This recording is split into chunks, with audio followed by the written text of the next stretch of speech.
lunchtime lessons today. We're doing, because it's kind of exam season, a lot of people will be starting to think about presenting to their exams. We're doing an exam focus, but all of the language we're looking at today is great just to help you express yourself more confidently in English. If you have to use English for work, everything we talk about today, for example, for meetings, is going to be really useful language. So we're thinking about it in as exams, but it's not the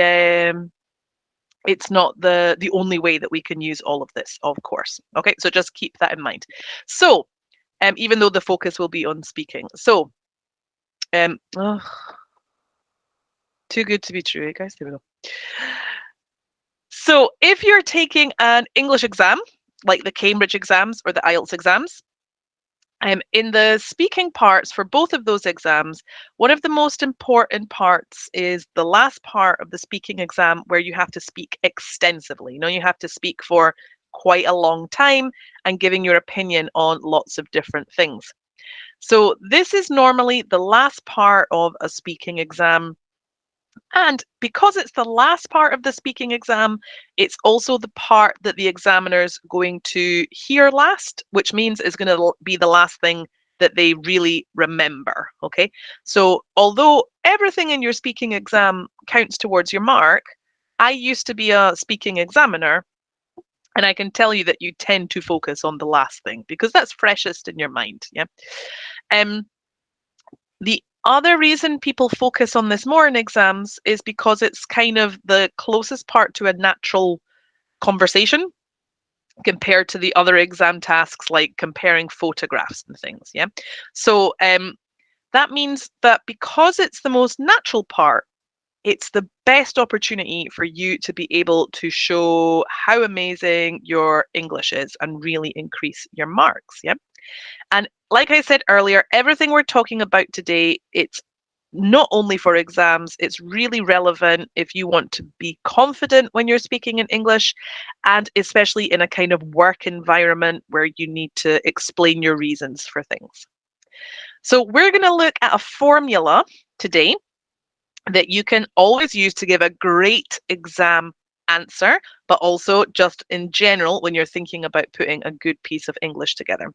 We're also going to look at the target language that examiners want to hear so that you can increase your marks, okay? So guys, let's get going.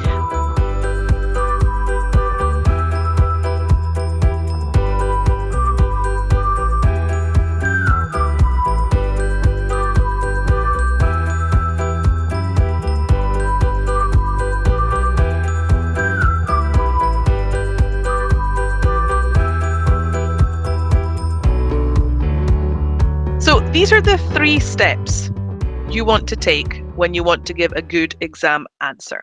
Remember these 3, guys. So you're going to give your opinion, you're going to explain your opinion, and then you are going to illustrate your opinion. So let me give you an example of what that means, okay? So here's our question we're going to use to discuss today.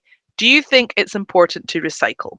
So first of all, I will give my opinion, yeah? So as far as I'm concerned, it is important to recycle. That's what I think. The next step is I'm going to explain that opinion. So why do I have that opinion? We need to take individual responsibility for the waste we create. Okay, that's why I think that. I'm explaining it. And finally, I'm going to illustrate that opinion. Okay, so I'm going to give an example, a scenario, a statistic, or a fact to prove or give more to show why this opinion is important. No? So here's in this case, I've chosen a scenario. If we don't do this, then there will be far too much waste in the future. Now, I'm sure you agree that that entire answer is much nicer than yes. Yeah. Okay, so we're building up on, yes, I agree, but I'm going to take these 3 steps to give a really nice rounded answer. Okay, so let's look at step number 1, giving your opinion, guys. Yeah. So remember, when we're giving our opinion, we really need to use a wide variety of functional language. And I've put that in capital letters because it's so important, that wide variety of functional language. As a general rule, if you're doing a speaking exam, every time you open your mouth, yeah, the first thing that should come out is some kind of functional language, okay? It could be maybe one for comparing or contrasting, for your opinion, for your agreeing or disagreeing, but always think about just always starting with a piece of functional language. Yeah. Please remember, no speaking examiner wants to hear the words, in my opinion, because that speaking examiner has heard those words about 1 million times already when you come in to do your exam. So if you are the candidate that does not say that and says something different, the examiner is really going to notice that and be impressed by you. Also, nobody says, in my opinion. So if you speak with L1 speakers of English, we don't use that word, right? We don't say it. So if you want to have a more interesting variety of English, there's so many other things that we can use to say, in my opinion. So in the chat box, can you please write down ways that you can think of to give your opinion, which are not, in my opinion. So before I gave you one example, I said in the example I showed you earlier, as far as I'm concerned. Okay, see if you can think of any other ways. Okay, let me show you some alternatives, guys. Here are 8 great ways that you can use to give your opinion. Yes, I'd say. Monica's just typed in I'd say, and if you ask me from Manushka, both great answers too. If you ask me, Manushka, not if you'd ask me, if you ask me. So here's 8 that I've chosen, but all of those other ones that you guys put in were great as well. Okay, so in my point of view, it's very hard to say. This is useful, especially if it's a difficult question. Personally, I think it's difficult to say, it's impossible to decide, it's difficult to choose a variety of these ones here. As far as I'm concerned, like we saw before, in my experience, remember, if you use in my experience, it has to be with your experience. So you can't say in my experience, being a millionaire is fantastic, because unfortunately I am not a millionaire. But I can say in my experience, living in Scotland is great because I live in Scotland. Well, actually, okay, and to be honest, everybody's favorite is to be honest. So the one that Monica said before, as a matter of fact, is really similar to well, actually, okay? Like Manushka said, the way I see it is great as well. I really like that too. So there's so many different ways that we can give our opinion, avoiding that word, in my opinion, okay?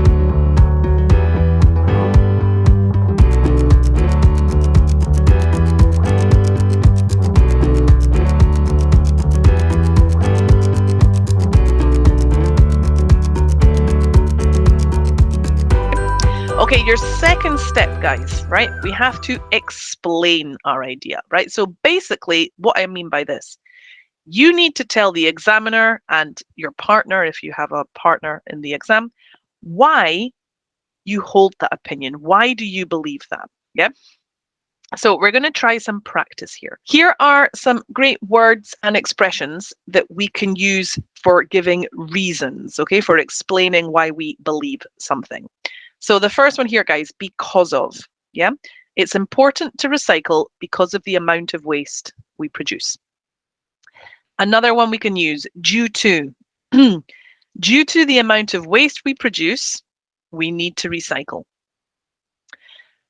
Since. Remember, since, we see it a lot with time, especially with the present perfect, but it's another more formal word for because, okay? So we need to recycle since humans find it impossible to cut down on waste. So that's the same as saying because humans find it impossible. One reason for this is that recycling helps reduce waste. And it's vital we recycle. This is because of the increase in public waste. And finally, recycling is important as we are producing far too much waste. So here, as is also again functioning as because. It's expressing reason. Yeah. So here are 6 great different ways that we can think of to give a reason for our opinion, right? Now, here's what I just want you to do, guys, individually for a second. I've put 3 controversial opinions here. Yeah. what I want you to do is just identify how you feel about them and why you feel that way. Because sometimes being able to express that is the hardest part of a speaking exam. Yeah. So just take a moment individually, look at those three, think about how you feel about them, and then your reason for feeling that way. And then what I'd like you to do after the class, go back, look at those notes, yeah, and try and express your reason using some of the language that I've shown you here. Yeah, so it's a little language task for you to practice with.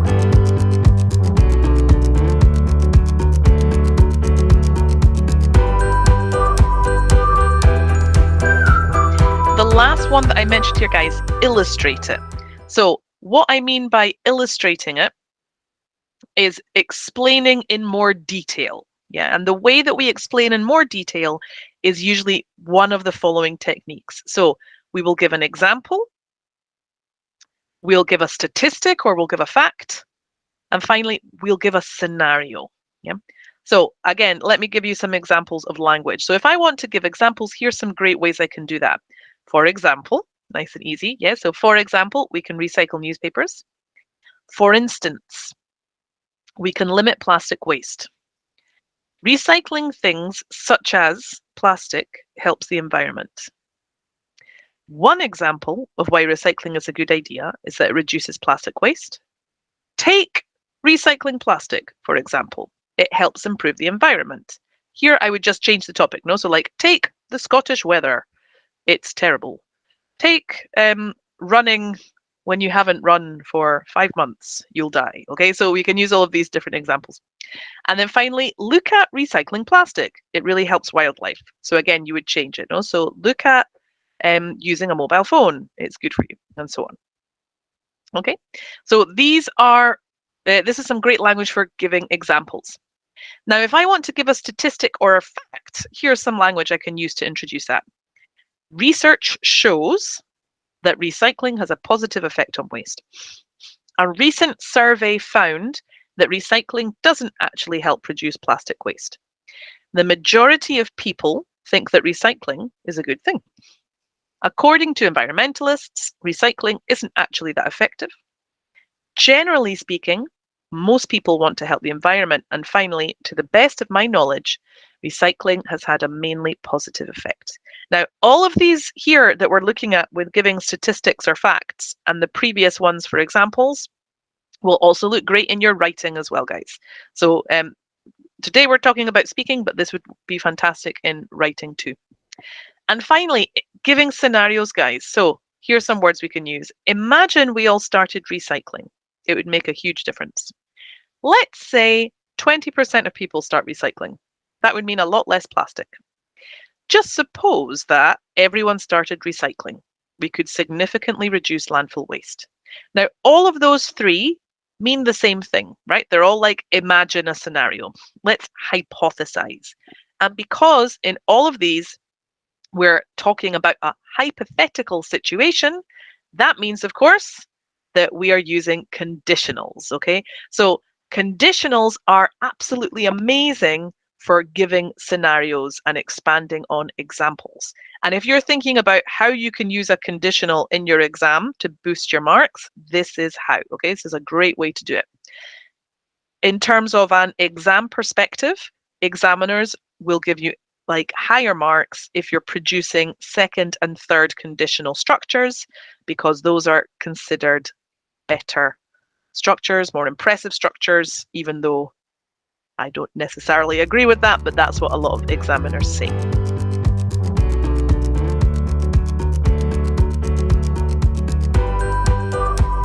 Now, if you want to go even further and make that answer even better, we can add one step more, and that step is contrasting it. Okay, so we give our example, we explain it, we illustrate it, but then we give the opposite opinion and acknowledge the opposite side of thinking as well.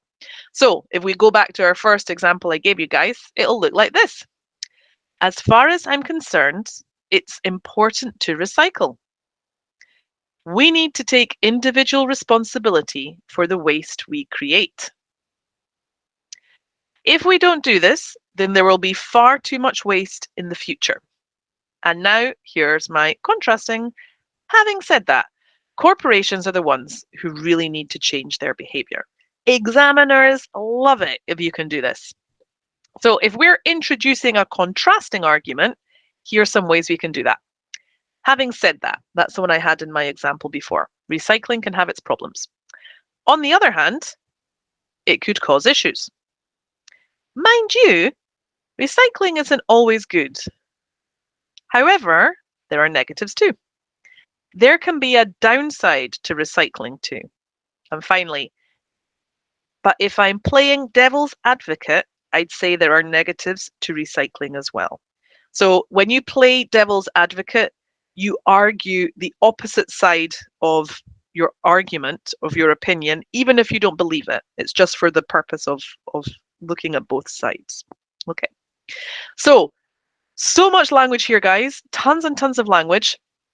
What I'd like you to do after class is to try it out and record yourself giving an answer to these questions, okay? So I've chosen the environment because COP26 has just finished. I think it's important to still be talking about it. But yeah, think about breaking these down into these 4 different ones, okay? So what's the most important threat to our planet? Are there things we can do at home to help save energy? What's the most important environmental problem in your country? And are there things we can do to save the water supplies? Try those 4 steps, okay? Remember, give your opinion, explain it, illustrate it, and then try and go one further and contrast it, yeah? And record yourself doing those 4 examples, trying to introduce as much of the language that we talked about. You can also write about them if you'd like a slightly different challenge. Now, finally, if you're taking the exam and you want even more marks, here are my final tips for you, okay? Speculate, right? So speculating is one of the things that most candidates forget to do, and one of the things that's asked in pretty much every task in a speaking exam. So speculating means language like perhaps, maybe, I suppose, they must, they'll probably, they'll definitely, all that kind of lovely language of speculation to show how sure you are about something. And even better, speculate about the future, because that's something else speaking examiners want to hear a lot. Like, I imagine that 20 years from now, we'll have found a cure for COVID. Okay. Well, we kind of have a cure for COVID, don't we? We will have eradicated COVID. Include your partner if you're doing Cambridge exams. So one of the categories that you're being examined in is interactive communication, how you relate to other people. Lots of candidates tend to direct their answers at the examiner instead of at their candidate, or they don't listen and to what their partner says, and then they don't contribute or build on what their partner said. And that's 1/5 of your mark. Okay, it's 20% of your mark. So that's something really important to consider. Try and use idioms for sure, but use them fluently.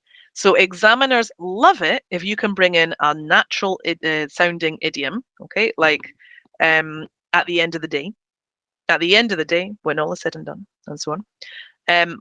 But if it doesn't sound fluent, they don't like it. Okay, which again, I think is very unfair, but that's how it works. So they want you to use idioms, but they want you to use them fluently and naturally. If there's like an idiom or an expression you can never quite remember, don't use that in your speaking exam. Choose another one that you can remember. Like I said before, guys, vary your language. We have a tendency to repeat ourselves a lot in a foreign language, especially if we're panicking. One of the best ways to test that is recording yourself, right? Even if you're not doing a speaking exam, record yourself talking for 5 minutes and see if there's any functional language that you tend to overuse. Okay, are you using something too much?